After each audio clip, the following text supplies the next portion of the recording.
YSR Congress party అధ్యక్షులు Shri YS Jaganmohan Reddy గారు ఇవాళ పార్టీ ముఖ్య నాయకులు అందరితో కూడా 175 నియోజకవర్గాల సమన్వయకర్తలతో సమావేశమై ఇవాళ మా అందరికీ కూడా రేపు జరగబోయే స్థానిక సంస్థల ఎన్నికలైతే కానివ్వండి, లేకపోతే ఎన్నికల అధికారులు ఏదైతే ఎస్ఐఆర్ గురించి ఏవైతే ప్రక్రియ మొదలుపెట్టారో దాని అన్ని అంశాల గురించి కూడా దశాదిశ నిర్దేశించడం జరిగింది.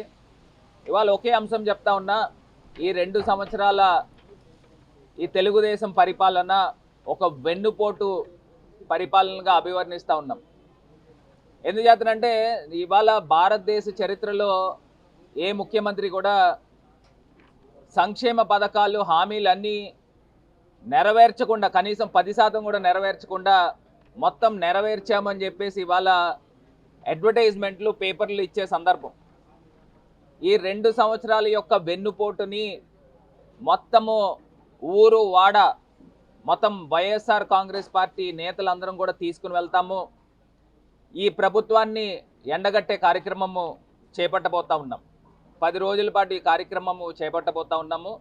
ఖచ్చితంగా చంద్రబాబు నాయుడు గారికి ప్రజాక్షేత్రంలోనే బుద్ధి వచ్చే విధంగా ఈ కూటమి ప్రభుత్వానికి బుద్ధి చెప్పే కార్యక్రమము చేపట్టబోతున్నాం. రెండో అంశము, వీళ్ళు మహానాడు కార్యక్రమం. ఆ మహానాడు ప్రారంభమే ఎన్టీ రామారావు గారితో ప్రారంభమైంది. అదే ఎన్టీ రామారావు గారికి వెన్నుపోటు పడుస్తూ ఇవాళ ఆంధ్రప్రదేశ్లో చంద్రబాబు నాయుడు గారు ఆయన మహానాడు చేస్తున్నాడు. ఎన్టీ రామారావు గారి పేరు చెప్పి ఆయన చెప్తా ఉన్నాడు, ఇవాళ రాజధాని గురించి మాట్లాడుతున్నాడు.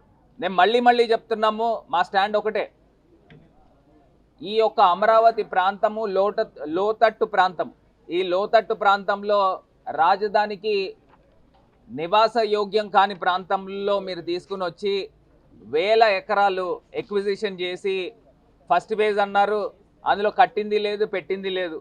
సెకండ్ ఫేజ్ అంటున్నారు, మళ్ళీ థర్డ్ ఫేజ్ అంటున్నారు. ఇవాళ జగన్మోహన్ రెడ్డి గారు క్లియర్గా ఒక అంశం చెప్పారు.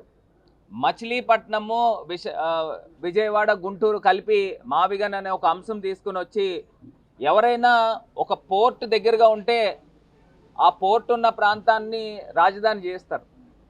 చంద్రబాబు నాయుడు గారు భారతదేశ చరిత్రలో ఈ రాజధాని ప్రాంతంలో రిజర్వాయర్ కట్టిన ఏకైక రాజధాని అమరావతి మటుకే. రిజర్వాయర్లు కడుతున్నారు. ఎవరైనా రాజధాని ప్రాంతంలో రిజర్వాయర్లు ఎవరైనా కడతారండి? ఇవాళ పక్క రాష్ట్రంలో ఉన్న ముఖ్యమంత్రి రేవంత్ రెడ్డి గారు సాక్షాత్తు ప్రధానమంత్రి గారు ఎదురుగుండా మాకు హైదరాబాద్ దగ్గర నుంచి మచిలీపట్నానికి 10 లైన్ కారిడార్ కావాలి అని అడుగుతూ ఉన్నారు. అంటే మచిలీపట్నంకు ఉన్న ఇంపార్టెన్స్ ఏంటనేది ఆయన పక్క రాష్ట్ర ముఖ్యమంత్రి చెప్తా ఉన్నాడు. మన రాష్ట్ర ముఖ్యమంత్రికి ఆ మాత్రం కూడా అవగాహన ఉండట్లేదు. ఆశ్చర్యం అనిపిస్తూ ఉంది. ఇప్పుడు మచిలీపట్నం ప్రాంతము నియరెస్ట్ పోర్ట్ హైదరాబాద్కి. ఆయన ప్రధానమంత్రి గారిని అడుగుతున్నాడు, మాకు 10 లైన్ ఎక్స్ప్రెస్ హైవే కావాలి, కారిడార్ కావాలని. మరి ఇక్కడున్న మచిలీపట్నం విజయవాడ గుంటూరుని ఎందుకు తీసుకోవట్లేదని అడుగుతూ ఉన్నాం. ఇవాళ ఇది క్లియర్గా తేటతెల్లం అవుతుంది. ఒక ఫెయిల్యూర్ చీఫ్ మినిస్టర్గా చంద్రబాబు నాయుడు గారు చరిత్రలో నిలిచిపోతాడు. 16 సంవత్సరాలు ఆంధ్రప్రదేశ్ రాష్ట్రానికి ముఖ్యమంత్రి చేస్తూ ఇవాళ ఆంధ్రప్రదేశ్ ప్రజలందరినీ కూడా నట్టేటి ముంచే కార్యక్రమము ఇవాళ జరుగుతూ ఉన్నదనేది ముమ్మాటికి నిజం.